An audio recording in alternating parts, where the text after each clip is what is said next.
Hello, good afternoon everyone. If we could try and get our plates filled as quickly as possible and fill up all the seats, that'd be great. So to introduce myself, I'm Jordan, I'll be your chair for today, Nature Programme Manager here at the Conservative Environment Network. For those of you who somehow haven't heard of us yet, I don't know what you've been doing over conference, but we are the independent forum for Conservatives both in the UK and around the world, committed to net zero, nature restoration and resource security. Before we kick off, I'd like to start by thanking our sponsors, Lloyds Banking Group, for making today possible. And we are here, of course, to discuss regenerative agriculture. Can farmers go green without going into the red? So, critics of the government's new farm payment schemes argue that the policy is putting food production out to pasture in favour of nature restoration. But a growing number of British farmers are adopting more sustainable practices to combine profitable food production with environmental improvements. What does this mean for our food security, climate goals and farmers' finances? Well, joining me to discuss these questions and many others, I'm pleased to say we have an expert panel lined up for you. First up, we have the Right Honourable Mark Spencer MP, Minister for Food, Farming and Fisheries, and the MP for Sherwood since 2010. Selaine Saxby, MP for North Devon since 2019, and a sustainable agriculture champion within the Sen Parliamentary Caucus. David Exwood, Vice President of the National Farmers Union. Martin Lyons, a third-generation farmer from South Cambridgeshire and chair of the Nature Friendly Farming Network. And last but by no means least, Lee Reeves, the UK's Head of Agriculture and Healthcare for Lloyds Bank and the Bank of Scotland. To talk you through how today's going to work, we're going to kick off with some opening statements, 3 minutes each from our speakers on the panel. We will then open up to questions. I would ask that we try and keep these questions short and likewise the answers short as well, so we can try and hear from as many of you in the audience as we can. And so to begin with opening statements, I'll turn first to Mark Spencer. Yeah. So thank you, Jordan. Thank you for the invitation. Thank you. My first whoop at conference. That's the first time I've had a whoop anywhere. So I think what I would say is I think the critics of the government schemes are dissipating. Actually, I think people are now, having seen what we're doing and the direction of travel we want to go in, are actually warming to that and embracing it.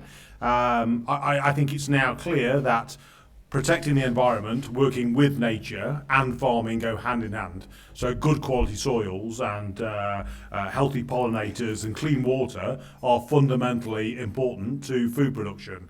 And I think the environmental schemes as we've designed them are taking us in that direction and working with nature rather than against it. And I think that's good for the planet, it's good for our food supply scheme, and I think it's good for the economic return of our farmers. And I think the schemes are voluntary, they're there for people to sign up to, and what we're seeing is huge numbers of farmers who are tapping into that and are embracing it and thinking about how it's going to work with their business. And we try to make it very much an easy thing to apply for, with a menu of choices, so that farmers can look at their own business and make sure that what they want to do and what they want to achieve fits in with the different criteria of SFI, and they can choose which of those things they choose for the menu, if you like. So trying to make it as flexible as possible, and we're also, of course, we're very keen to help them access other forms of funding, with that direct grants and help and support with new technology as well, because I think if we're going to solve this massive challenge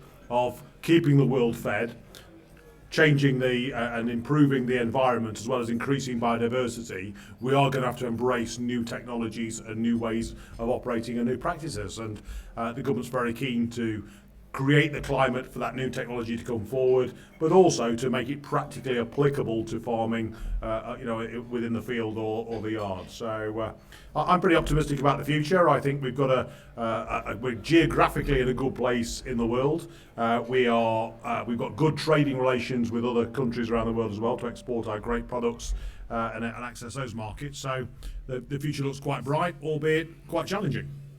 Note of optimism at party conference, that's always encouraging. Selaine Saxby.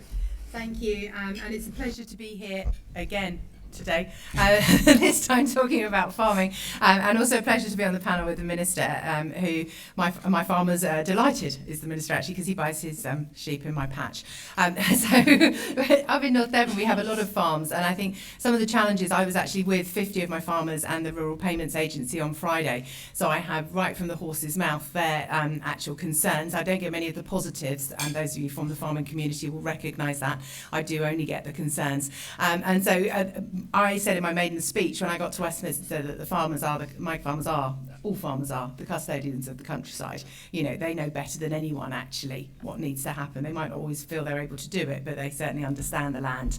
And that was very much what came across from my farmers. They're quite supportive of the schemes, but whether they're very small, I think they personally still feel quite a lot of bureaucracy, that there's more paper per penny than they'd perhaps like to see, and that they're very supportive of the ideas, but they are still struggling to access some of the funds that they need, and that where the basic farm payment has gone, I think it won't come as a surprise to Mark that many of them feel there is a gap at this point in time, and they don't have the certainty that they previously did as some of these schemes still develop, but they are generally supportive.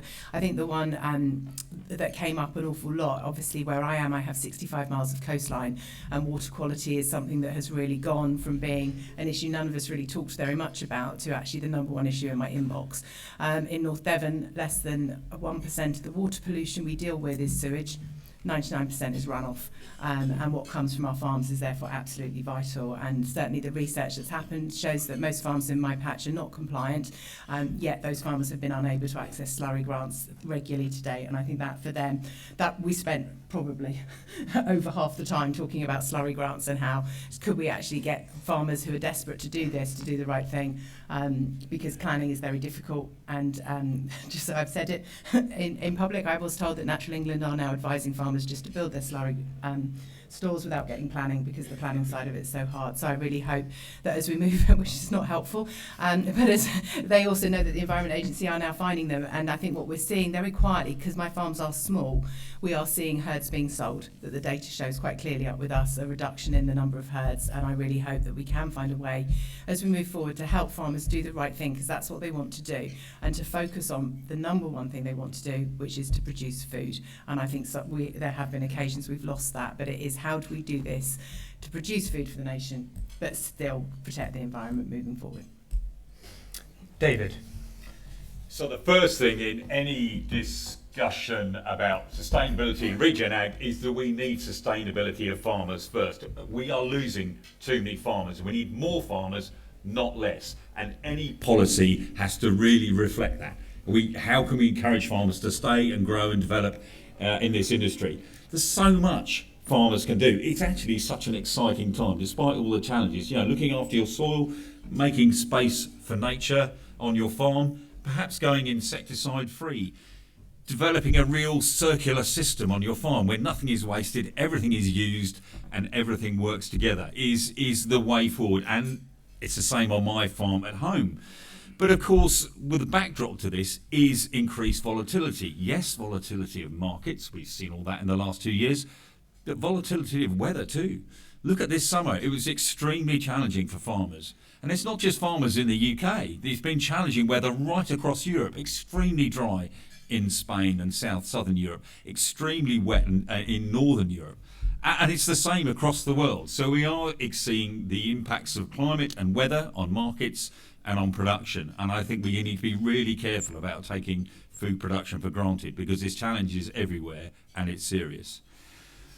What do we need? I think we need a budget that reflects the challenge out of government. I think we cannot do all this on the cheap, and I think we want to see ambition in the DEFRA budget. We want that impact assessment for food and the impact of food and policy right across government. We have it there in the environment. We have the legislated targets. We don't have it for food, and we must have that there. We need trade deals that respect our standards and respect our regenerative agriculture to support it, not undermine it. We need common standards. We need a baseline. So we need to agree on how we measure biodiversity, carbon footprint, all those things that farmers are doing. And when we've got that baseline, we then need to share the data and understand how we can best use it. Farmers are really quick learners and quick to adapt, and they will adapt to this new world very quickly. But they do need help. They do need certainty from the marketplace. They do need fair supply chains, and they do need a clear and consistent policy from government. Give them that, they will deliver. Thank you, David. And Martin. Thank you very much, and thanks for the invitation. The question was, will we be in the red if we farm in the green? I'll turn it round. If we don't farm in the green, we'll be in the red. If we don't get our environment and our soils and our businesses right, we'll be losing money. And we've seen it on our own farm by adjusting and transition. We often hear about sustainable farming. If we sustain depleted soils and a depleted environment, that's not sustainable. We need to rejuvenate, regenerate, and we need to make a farming system that makes it circular, stacks enterprises in. And we also not just produce food. Many of our businesses are producing cut flowers and other products and timber and fibre. How do we make it all circular and work? And if we look at the principles of regenerative farming, try not to disturb the soil. So if I move less soil, I'm saving money. Keep the soil covered. That means it's protecting it and soil and stopping nutrients running away. So the key principles within the regenerative farming systems are all better for my business. And we've seen within the schemes that are coming along that we can get funding for that as well. And we're also seeing supply chains actually linking into what our farming system can do for nature, for carbon, and they're looking for revenue opportunities to support us and do that as well. If we don't change, if we look at the future, we're having real impacts of our climate already. If we don't adapt our businesses and move away from fossil fuel-based inputs, make our environment and climate better, where will food security be in the future? Because we're seeing increasing challenges now. So unless we help farmers adapt and change, I think one of the major problems I would see is lack of advice and information for farmers, having a clear long-term plan and that knowledge sharing and driving a market so farmers can work with other farmers in sharing information. They're really quick in adapting and learning, but we need to share that information to really upscale and deliver this at a pace. And on our own farm, we've managed to go insecticide free. We haven't needed that for 9 years. We've cut our fuel bill by over 65%. Fertiliser, half our winter wheat last year had no artificial fertiliser on at all. But I need data, tech, information to understand what's going on so I can move away from those products. We've drastically reduced our pesticide use. And it's these positive steps that it's not all of one or all of the other. Each farm will find its own journey. And it's about building revenues and opportunities, but you need a long-term business plan and put the steps in place to make that happen. And that's where we really need some long-term focus of where farming will get supported, what's the long-term journey, and from our supply chains and from our finance and banks, because it does make changes in your business, but it's a real positive future. Thank you, Martin. And I'll give the final word to Lee. Thanks, Jordan, and great to be here. So listen, at Lloyds Banking Group, we are proud to support 50,000 farmers across our three brands of Lloyds Bank, Bank of Scotland and the Agricultural Mortgage Corporation. We help our farms to grow, to achieve their own goals, but also to diversify and also to transition towards more sustainable farming methods. So, we've got lots of people out on the ground who are kind of working with farmers day in, day out to do that. One of the things that we think we need to help our farmers to transition more quickly and at scale is a proper decarbonisation strategy to sit alongside the National Food Strategy. Those two things dovetail together. We think will give people the clarity that they need in terms of making those steps towards net zero. We have partnered with the Soil Association through Soil Association Exchange to get consultancy out onto farms. So up to 1,000 of our farmers are going through that at the moment. I think we're up to about halfway on that at the moment. We're learning some really good stuff, and we're also obviously passing that on to the rest of the farmers in our base. So we're also happy to kind of share any insights that we kind of gather from that information. So one of the things that we think we need actually is a central repository where we can store data that comes from baselining. We think baselining should be an entry or a prerequisite for ELMS. So that you get access to the funding through baselining and then rebaselining in 1 or 2 years' time. So I think that's one of the things that we would call for as well in terms of creating that central repository of data that we can, banks and supermarkets and different off-takers can then get access to further incentivise farmers with longer-term contracts, etc. Thank you, Lee. So turning to some questions, I'll start with you, Minister. As impressive as the government's new environmental land management schemes are, do you think they're ambitious enough to deliver on our targets to restore nature and sequester carbon? Well, I mean, I'm sure we can always go further, can't we? We can always do more, but I think the first step is to get farmers on the ladder. Once you've got them on the ladder and got them focused on a regenerative future, I think then we can encourage and enthuse those farmers to go in that direction. I think Martin's a living example of what can be achieved, but not everybody is in that headspace. So, let's take people on this journey and support them on that journey. Let's give them the tools in which they can start and move in that direction, and the confidence to move in that direction, and then we can accelerate. But unless we get them on the ladder, unless we get them going in the right direction, we'll never achieve anything.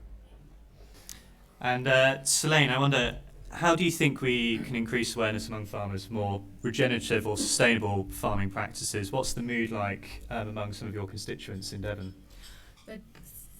Certainly, everyone has awareness is not the issue. I would say. I think it's accessibility, and again, where we have these very small farms, it is the bureaucracy that is going around that. And I think I'd like to pick up a point that Lee made earlier. It's how I finished the last panel, is that actually we do need to really consider how we use land in the country to enable our farmers to continue to farm and produce food alongside some of the other energy issues that are coming at them, and how do we actually balance those different uses of the land, because certainly some of the concerns that were coming out from farmers were the big land users had it easy, they were just rewilding, they were putting forests up, that they were taking land out of food production because they could access more money that way. And I think we need to be perhaps aware of some of the unintended consequences and recognise smaller farmers are slightly different to large farms, and that we need to ensure that within all of this we also look after our tenant farmers, who are vital to actually some of our landscapes, to make sure that we don't actually throw the baby out with the bathwater and have rewilded so much that we actually don't have any food. So I think there's a real need for a land use strategy way beyond just farming, but feeding into the energy debates which many of us have also had at this conference. I know many of us are waiting with bated breath for the land use framework later this year. Turning to you, David, we know the NFU are sort of tireless champions of farmers' finances, but I wonder whether you think there are any benefits of farmers adopting more regenerative or sustainable farming practices, whether it be lower volatility to the prices of, say, food, fertiliser, feed, etc. Look, absolutely. If you look after the soil on your farm, it will look after you, and it will reduce your volatility. It will be more able to cope with extreme weather. It will make best use of the fertiliser you put on it, and it will increase biodiversity as well. So yeah, look, there is lots and lots of things farmers can do, and it does make them more sustainable. So that's why we really support the SFI, because actually it's incentivising farmers to do the things they should be doing. So testing your soil for organic matter is something every farmer should be doing. They can now be paid to do it as part of SFI, and we really welcome that. So there's lots of actions, but they've got to be given confidence in it. I have to say, I welcome the SFI, but there are challenges with it working. I've been doing my application lately, and it's only going so well, I have to say. So actually, getting this, so the good things are there's good things farmers can do, and we have the right direction of travel, but we've got to make it work for farmers, because at the moment it isn't quite. And Martin, I wonder if you could talk through some of the practical changes farmers can make to reduce their impacts on the environment and improve the state of nature without compromising on food production, which we know is so important, particularly in light of, say, the war in Ukraine currently. So, for an arable farmer, you can look at your fields and you can say, well, some areas of the field are less productive. Can I get rewarded and paid to put habitat in there? And we can look at a multifunctional landscape use. I think farmers are the asset managers of natural capital, and it's how do I stack enterprises in. So on our own farm, we have bigger, bushier hedges. We have a wilder landscape, but they are hosting predatory insects, pollinators. We're putting strips in the middle of the fields now, stuff my father would think was utter bonkers. But we're actually putting strips every 90 to 120 metres, but we're seeing yield benefits. We're seeing more habitat, more nature. We're seeing less soil loss. And it's about looking at each individual farm, There's not a blueprint, and that's the whole. This is really hard for many farmers. There's not a blueprint you can just pick up and do this. You've got to look at every individual field. And if you're a grassland farmer, it's also increasingly difficult, because if you're coming away from the edges, you might need some more fencing, and it's about a long-term plan. But what we have seen, for talking to many farmers, is building that long-term business plan, building a transition for over probably 3 to 5 years to reduce capital cost, focus on soil health, reduce inputs, but then you can release some of that capital cost and it becomes more sustainable and better. So nature thrives, farming business thrives, you become more resilient, hopefully more profitable. Your carbon footprint is reduced, and it really just stacks those enterprises up. But we need to have rewards for all of what we do. Currently, we were getting an area-based payment, and nobody really supported us managing hedgerows or stone walls or ditches. Now we're going to get some rewards for doing those things as well. So I can get hopefully a good reward for the food I produce, or the energy crop, or any other product I produce on the farm, and I'm also getting good rewards for delivering good habitat.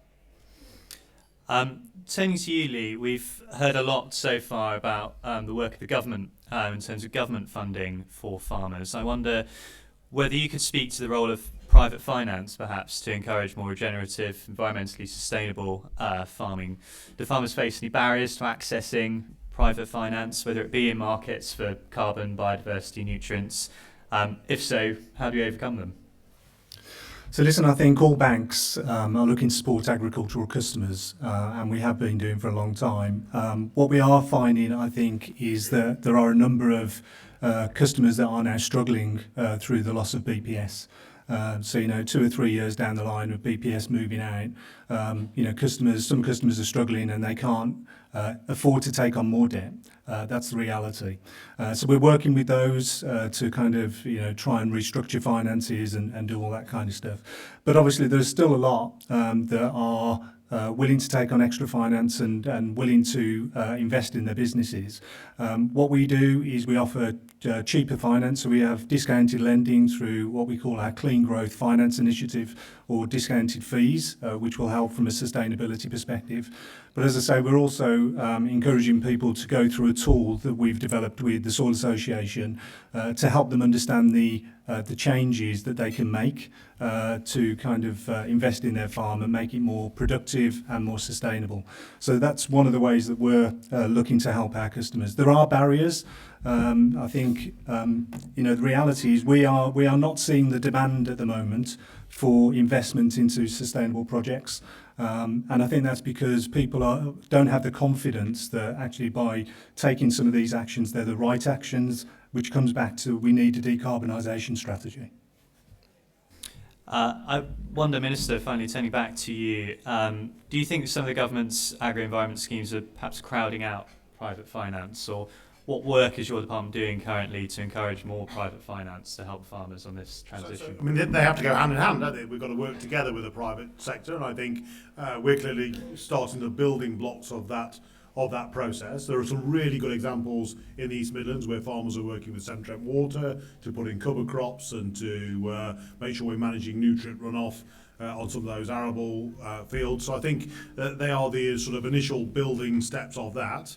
But we can do more. I think we can do more with the private sector. But what we mustn't allow greenwashing. I think that is the real danger of this, where we allow carbon dirty companies to greenwash themselves by using UK agriculture as a human shield, if you like. And something I'm very conscious of. I think they're the two biggest threats are greenwashing by dirty companies, and the other one is motivating people to do the wrong thing. So you should not be penalised for having done the right thing in the past. That's fundamentally important, because if we reward people for just carbon sequestration going forward, we'll penalise those people that have done the right thing in the past, and that would motivate people to do the wrong thing now, rip out hedgerows, remove all the carbon out of their soil, so that we'll be paid in the future to put it back again. We must not create that environment where that happens. So we've got to make sure that you will always be rewarded for what you've done as well as what you are doing. Our first applause for an answer to a question so far. That's I might just leave now.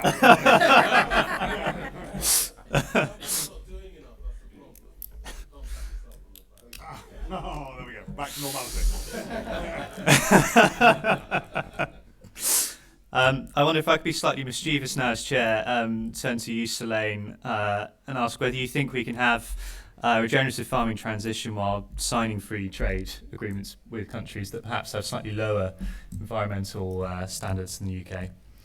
I think it's a complex area. I'm not going to pretend it's my area of expertise, but I do think, again, there is a real risk of unintended consequences in some of these negotiations. But by the same token, you know, one of the benefits of Brexit was opening trade agreements, was opening doors, was enabling us to access other markets.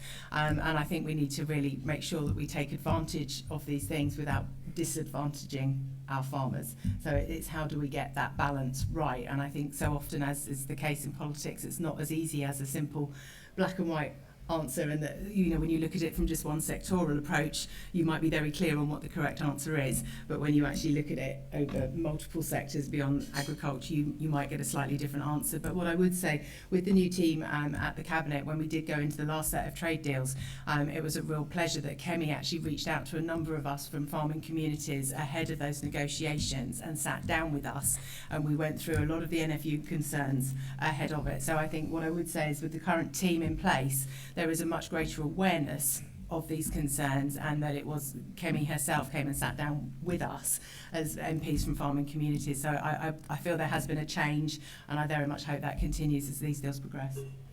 I'm sure that message will be heard outside the this particular conference room anyway. I wonder, my final question, talking more about sort of elms, do we think it's some of the barriers perhaps farmers face? David, I know you've talked through some of them. Do we think we need more geographic specificity when we talk about elms? Is it kind of too much of a blanket approach, do you think? I think they need confidence in the schemes. That's the first thing, and I think the slow rollout and the slow development of elms hasn't really helped farmers start along this journey. I think they need to know what to do. Look, farming more sustainably is very rewarding, and it's probably, you know, will benefit your business, but it's actually more technically difficult. It's quite challenging. There's a whole new way of farming to learn, and so we actually need to give them. We need to give them advice, and we need to share best practice, and we need to demonstrate how you can do it, so that farmers can see it, and then they'll see how elms can work for them. We've made the elms unbundled and made it more flexible. That's great. So now you can do the options you want to do and not have to do a series of things to get to the one thing you want to do. So that's great. So on my farm, yeah, I'll be doing the insecticide-free option, and I'll be very happy to do that across my whole farm. But that's the one I want to do, and I'll leave the things I don't want to do. So we made it more flexible, but we need to give that kind of confidence, and we need to give the training farmers almost to how to make the best of it. Martin, I don't know if you had anything you wanted to add or challenge in that. Currently, I have lots of people come down our drive selling me products and how to farm. What we need is information and knowledge of how to make it work. One disappointment I've seen within SFI now, we went in starting the conversations a few years ago, it was around a whole farm approach. There's no point just doing some nice flowers over there but polluting the watercourse over there. We need to make sure that whole farm approach works, that we're doing the right thing right across the farm. But the pick and mix is good, but there's many farmers that want to be more ambitious and do a whole farm delivery, which was in the old HLS. They're limited in getting the support to do that, and have ambitious schemes that individually do them on their farm or do them at scale across groups of farms. Thank you. I'm sure all of that gave you plenty of food for thought, so hopefully there is a microphone wandering around the room. Please do raise your hands if you'd like to ask a question. I'm going to use the chair's plea again. Please keep these questions short, because there are lots of you who want to get in. So should we start somewhere at the we have a very keen person here at the front, several keen people at the front here. If we could start there and then maybe work our way back. Hello, I live in Devon. I've got a bookkeeping business, and I've got quite a few farmers on my books.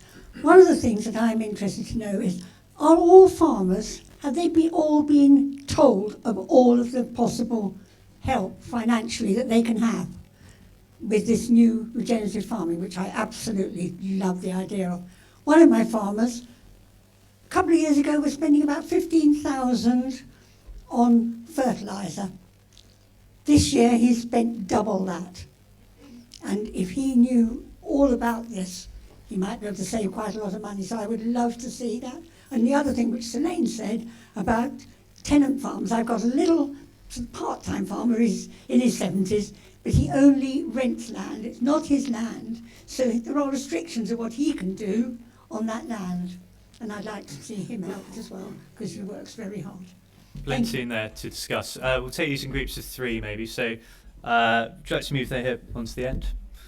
Thank you. When I was at agricultural college back in the 70s, we talked about food miles and why should stuff come from New Zealand on polluting boats and undercut our own lamb.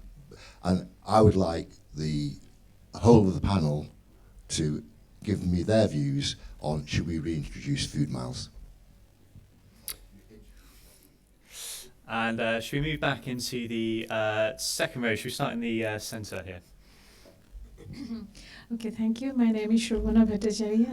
I'm the district councillor of South Cambridgeshire. I have very 2 quick questions. How will you inspire the younger generation or the generation next to coming to the British farming? And my second question is that food habit of the British people is diverse and global. They're used to having dinners in the Chinese, Japanese, Mexican, Indian, Thai, kebab. So how can we claim that we can help in the carbon footprint? The bringing the materials from all over across the globe.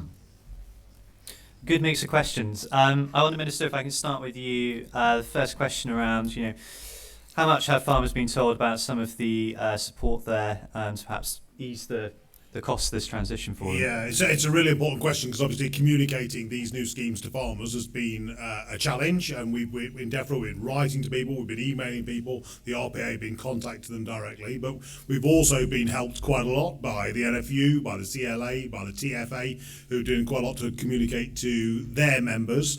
But actually, farmers listen to other farmers more than anything, and I think once we get to a critical mass, which we're now approaching on SFI, chatting in the pub, frankly, about what they're doing on their own farm is the best motivator. And I think once we've sort of gone through this process of those who are leading the process with SFI 22, and now we're rolling out SFI 23. Given the numbers that we're getting to, I think we will reach that critical mass. But it's not easy, So at home, I've got my son who's he's saying he's going to sign up to SFI, getting him off a tractor and into the office to actually go through the process of making that application. It is, because farmers are busy farming. So you've got to try and create that moment where they can sit down and do that. So what we're doing is we're asking people to express an interest, which is like a 30-second job, to say, yes, I'm interested in SFI. Then the RPA will contact you and say, Mr. Spencer, we need to chat to you on Thursday. Can we make an appointment to talk to you about SFI? So it gives an action point, if you like, to move forward and to really think about what you want to do on your own farm. Food miles, I think, is a really interesting concept. We've got to make sure we get that right. I mean, I often get myself into trouble by saying you'd be way better off buying Exmoor lamb than you will Mexican avocados, buying them from a water-stressed country, shipping them around the world with aviation fuel. That's clearly not good for the planet. But I think you're right in the consumer is quite interested in the carbon footprint of food, and we need to make sure that we explain that, as well as landscape management. It's quite important the consumer understands. I say to lots of my constituents, you can eat the view that you hold so dear, the beautiful rolling landscapes of Exmoor, of North Yorkshire, are only there because of the farming practices that take place. And you can influence and support those landscapes by buying British food produced within those landscapes. And I think it's a really important message, not only for the government, but for all of us within this room to advocate and to evangelise about UK agriculture. And then the next question about the next generation. I mean, if ever there was a moment in history where we need the brightest brains, the greatest minds to come into UK agriculture to continue to feed the world, when we are coming out the back of a global pandemic, facing a war within Europe and trying to get to net zero and deliver with climate change and the impact of climate change, it is this moment in time. And we've been blessed in UK agriculture with some of the greatest minds ever. I already mentioned today Harry Ferguson, who developed the hydraulic system within tractors. Jethro Tull, who invented the modern seed drill. These are UK inventors that led the world in innovation and agricultural innovation. I think we need that next generation to come in and inspire us.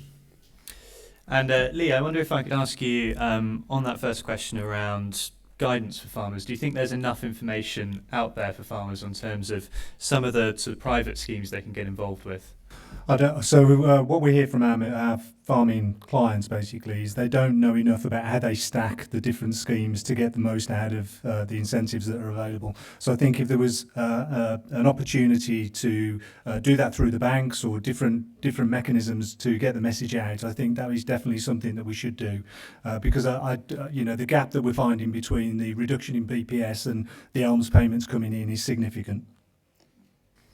And Martin, finally, just on the question of reducing costs on that first point there, do you think farmers know enough about the simple kind of regenerative steps, more sustainable practices they can employ to help cut the cost of farming for them? Some do that. I mean, there's thousands of good nature-friendly farmers out there doing great stuff. It's how do we help other farmers see those opportunities? It was quite simple. Before you claim to BPS, you claim some countryside stewardship, you may get a grant from a machine. There's a whole range of stuff out there, and how do you make it work on your farm, in your context? Seeing someone from Devon in Cambridgeshire is a completely different soil and scale and things. We need to make that local support and information and peer-to-peer learning and prioritise. So for me, it'd be, if we got access to public money, we'd have to go and do some peer-to-peer learning and really generate that market so farmers learn from others. And that they do to pick it up really quickly. And that's quite often they want to go quicker than they can actually do on their fields. And it's about making that plan. And Selaine, I wonder if I can turn to you to sort of speak to the second question we had around food miles, and perhaps, do we import too much food? Should we be growing more here? Kind of steps to increase the amount of British food we eat. Is that a step forward? I certainly think we need to look at our food security. You're never going to hear me not suggesting we should be backing my farmers back home in Devon. And like Mark, I spend a lot of time explaining to primary schools that veganuary isn't actually the best idea when you've got the world's most efficient cows in Devon just outside. And if every cow was as efficient as a Devon cow, you'd only need 15% the number of cows in the world for dairy. So why on earth would your kids be drinking almond milk? So I think, I do think we need to have some common sense discussions about food miles. And when you are privileged to live somewhere with the incredible produce that comes off the land in Devon, that we really need to be getting more dairy in us.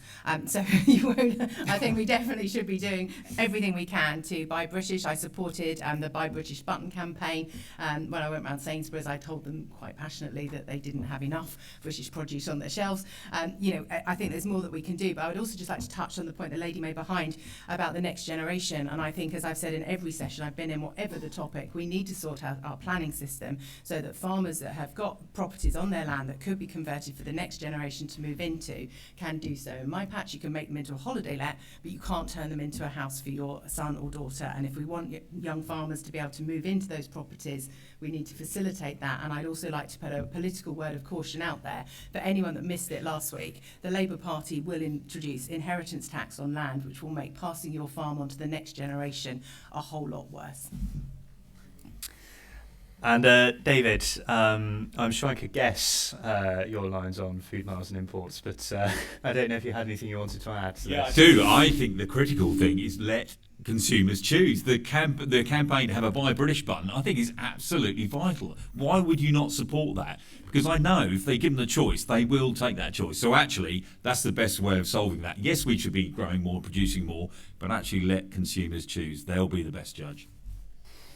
And finally, Mark, I wonder if I can turn to you on the Martin, if I can turn to you on the question of the younger generation. Do you find a generational gap in terms of farmers' knowledge when it comes to some of these more sustainable practices? Is there something we can do to perhaps increase awareness among an older generation of farmers to change their habits?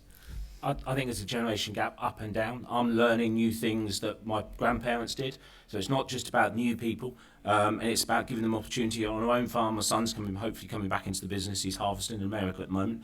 But it's giving them the opportunity to take hold of the business and ownership of it. But also, where we've brought livestock back onto the farm, I haven't done that myself. We brought a new entrant in to bring his sheep in. That gives him an opportunity, so I can stack businesses and people onto the farm as well. Our farms were becoming, almost soulless, very few people, and now we're looking at opportunities through regenerative practices. How do I put other businesses in and use the landscape in new ways and give new people, young and old, opportunities to have an income from the farm as well? I wonder if I can thank you for that. I wonder if I can turn to the audience again. I'll give this side of the room a chance. I see a question there towards the middle.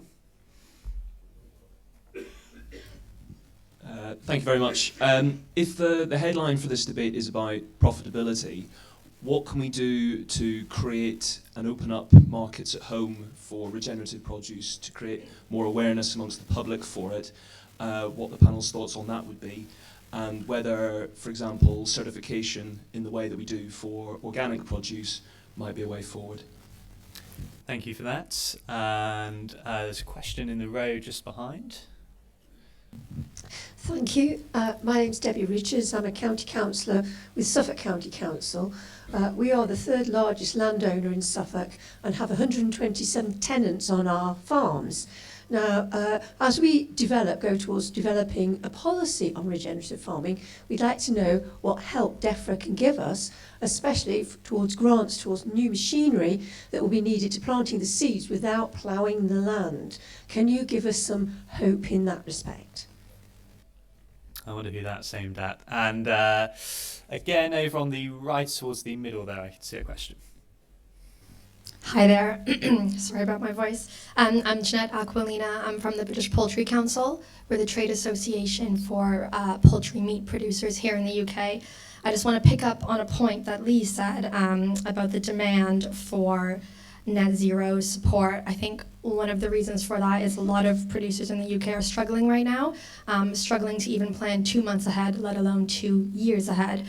So I'm really interested in hearing the panel's thoughts on how we can address the barriers that is stopping not just the poultry industry but farmers across the UK in making long-term investments, not just in transition to net zero but things like animal welfare as well. Thank you. Lots to cover there. Minister, I'll turn to you. I'm not sure which of the three questions you'd like to address. Perhaps you can have a stab at all of them. So I feel they were all pretty well aimed there. Let me try and be as succinct as possible. I think education and information is the key to making sure our consumers understand what they're buying and where it's from. I think there's a lot of advantage to the UK in UK ag in doing that, but also to look to exports. Let's not just think in terms of inside the UK. We've got great British products which we should be selling around the world, and that brings great economic opportunity.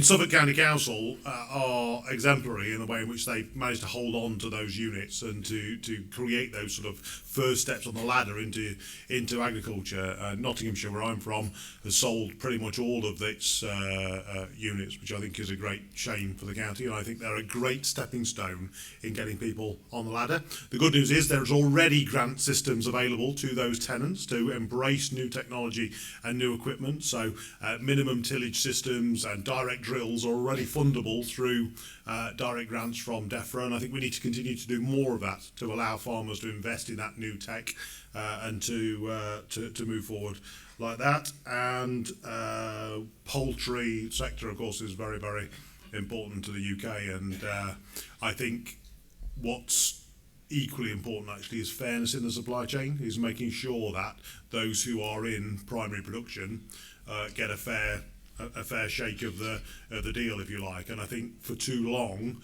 we've seen the waiting where farmers take all the risk and have the responsibility, and the rewards of that are not shared equally down that supply chain, which is why we are going to legislate in the dairy sector very soon to introduce an ombudsman. We've already said we're doing that in the pig sector as well, and we're starting an investigation into produce, horticulture and the egg sector very soon to make sure processors and retailers play their part in rewarding farmers for the hard work and the production they do. And Selaine, I wonder if I can turn to you to address the first question. We seem to talk a lot about labels and certification when it comes to food and where it comes from. We know that organic food has a kind of stamp of approval. Do you think we need to have some sort of official label or more guidance for consumers around which produce is produced sustainably or with regenerative practices? I think with a lot of food labelling, there's an awful lot that needs to be done. But I think creating any more bureaucracy for our farmers would not be a good thing at this point in time.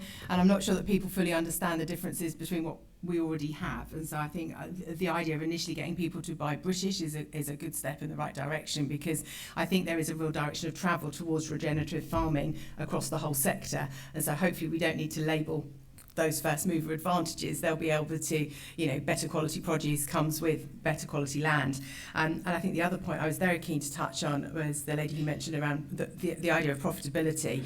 And I think as well as looking at some of the areas of income, it's also those cost reductions. And I know it was touched on by the Secretary of State on Back British Farming Day around issues on the grid and trying to get more solar and wind into farms. I found with my own farming community that they weren't able to get grid connections, but I've also met with the Chief Executive of the National Grid, and this offer is open to anyone in the room that didn't join the queue to get solar on their farm. She didn't realise that had happened, so she's reached out to the entire queue for those people waiting to plug into the grid, but she had no idea that particularly farmers chose not to pay £1,500 or whatever it was to get in the queue, and that actually there is a whole load of other people. So she is actually going to be looking again back into the farming community as to how, as she unlocks the queue in the grid, that more of you are able to get renewables back onto your farms, and hopefully that will bring down some of your energy costs.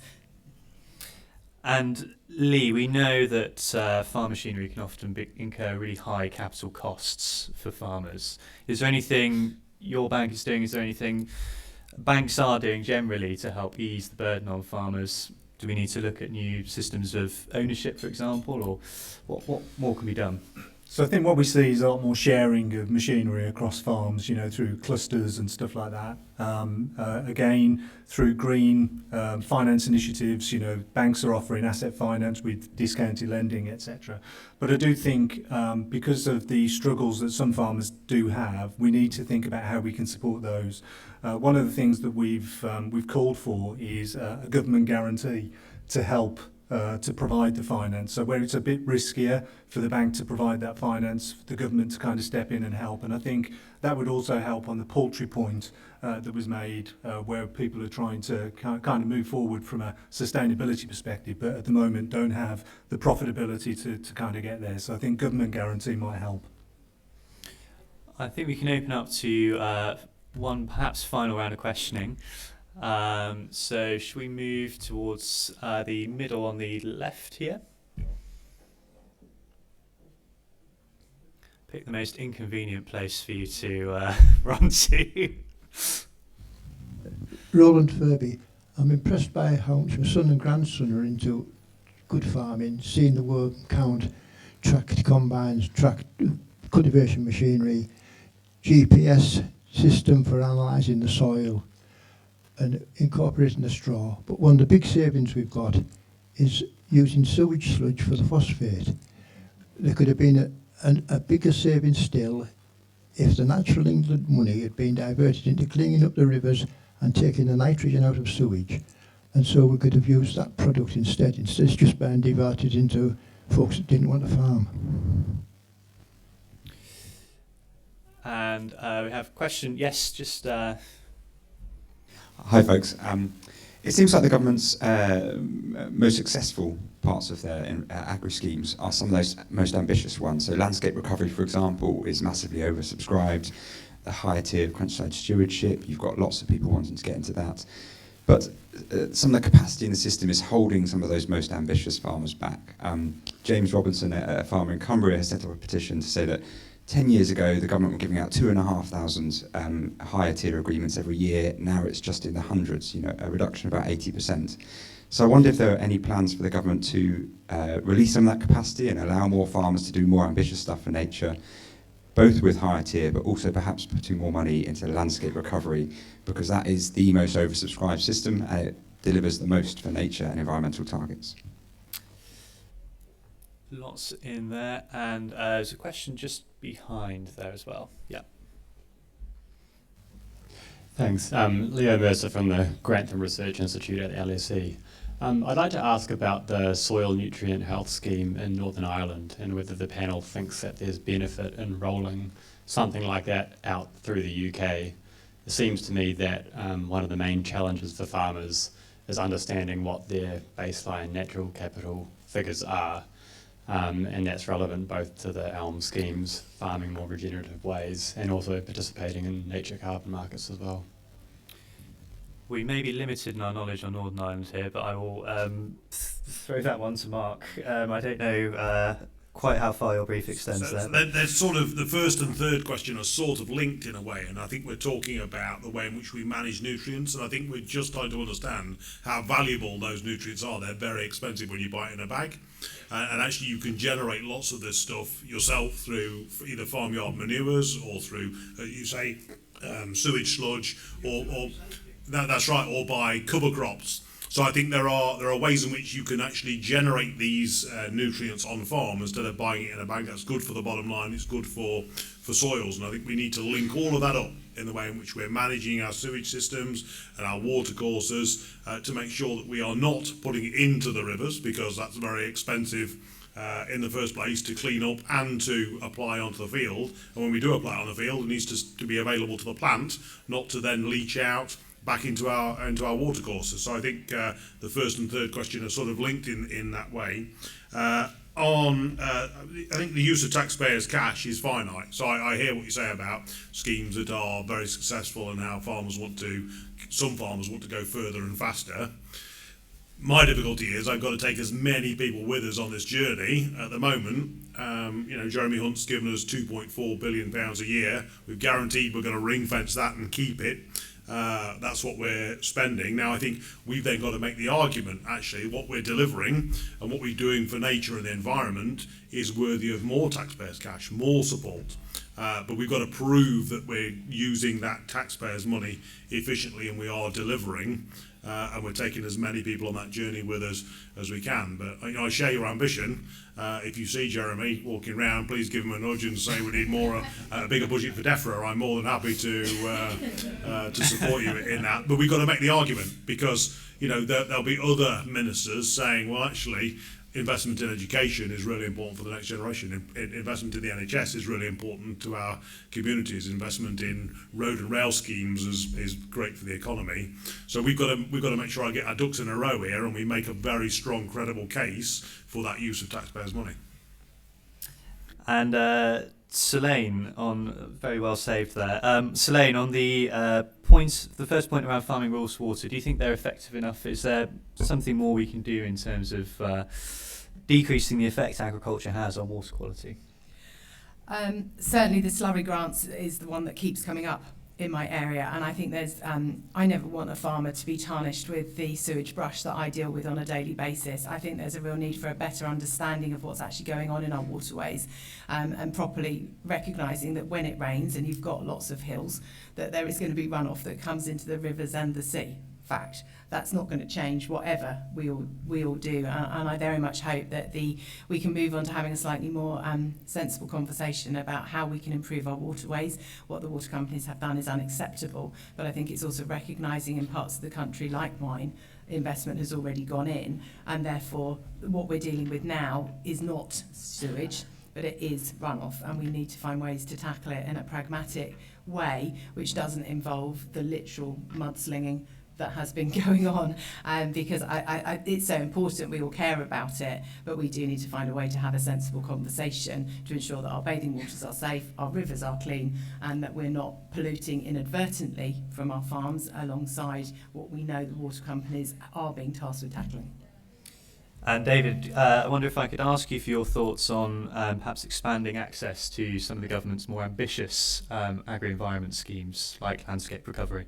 So it's great to have that ambition, but if we're going to deliver at scale, we've got to do it across far more of the land. I think the government ambition is to have 70% of farmers in these schemes, and that's absolutely right. So if you take my farm, if I do an action on 5% of it, well, that's kind of great. Maybe I make space for nature on it, I take it out of production. But it's going to be far more beneficial to have an action that sits around productive farming across my whole farm. And that's what the ambition has to be. Rather than doing a bit over here, we need to do we do a lot across all the land. And so I want to see actions in SFI that encourage sustainable farming but sit around productive agriculture that can be widely applied. And that's the way I think we get the most benefit. And just talking about Northern Ireland, I think it's really interesting. So there, the government are, every field is being tested and sort of baselined. Now, the great thing about that is that every field is being done. You get that collective benefit. And actually, then you have the opportunity that the government perhaps can collectively use its ability to put security into the marketplace when it comes to trading carbon and baseline. So I think there's a real opportunity we have in the UK to do some baselining actions as part of the SFI and then see how we can make that work for everybody. And Lee, your final thoughts on, we've obviously rightly spoken a lot about taxpayers' money here, but we know within some of the government agri-environment schemes like landscape recovery, there is a reliance on private finance too. Do you think enough has taken place in terms of the government's action on this to encourage private finance in this? Are you hitting any barriers in terms of farmers being able to access these schemes that could perhaps make them more effective? So I don't think those funding schemes are out there at the moment sufficiently to incentivise farmers. I think there's going to be a need for blended finance. That's partly through banks, partly through equity, that kind of provides the mechanisms that farmers can get access to in terms of making that kind of that leap. And I think there's probably a part that insurance need to play in de-risking it as well. But I don't think those structures are there yet, and I think we need to come up with them. So we're working at the moment with the Sustainable Markets Initiative to kind of look at those different ways. But if the government can be part of that through DEFRA, that would be really helpful. I'm afraid time is slipping through our fingers, but before we close, I would like to turn to each panellist to give their closing thoughts. And I would ask the same question of all of you. There's one thing each member of the audience can take away with them. What would it be? Starting with you, Mark Spencer. I think the future is bright and we should be optimistic about the future. We should be very proud of UK agriculture. We're geographically in the world placed in a good place in terms of climate. We're geographically in a good place in terms of our trading ability and physical position on the globe. So I think we should be confident of the future as long as we embrace the next generation, get them involved, inspire them, give them confidence. I think we'll be leading the world of agriculture for many generations to come. Again, a nice note of optimism. It makes a change. Selaine. For the audience, please go and buy British and back our farmers. And it's always good when you've got a minister to get a lobby in. I wouldn't be doing my job for my farmers if I didn't. Please can we have some slurry investment grants in North Devon? Thank you. And David. I'm afraid I'm going to agree. It's back farming. Farming will deliver. Back farmers. And they will do it. They're up for the challenge, they're open-minded, and they're quick to learn. So back them in every way you can, through the government, through how you buy your food, and they will reward you. Martin. Thank you. I'd say empower them. Give them the funding, the knowledge and a business plan. But actually they will react, but we've got to empower them with the knowledge of how to make regenerative farm work on their farm for their business. Thank you. And finally, Lee. Yeah, definitely back farmers. I mean, they're really hard-working industry, and they do a fantastic job for us in terms of food production. But we need to guide them. So we need to guide them in terms of decarbonisation. We also need to guide them in terms of providing guardrails for when they're looking at carbon, biodiversity, and natural capital. So those kind of things just at the moment just feel a bit loose to me, and I think we need some guardrails around them. Well, thank you. Firstly, thank you to you, our audience, for coming along and presenting your questions, and to our panellists, Mark Spencer, Selaine Saxby, David Exwood, Martin Lyons and Lee Reeves. Do please stay for the next, in half an hour, our next event will be Can Building More Sustainable Homes Turn NIMBYs into YIMBYs? Again, a nice, easy softball subject to be discussing. But thank you. Hope to see you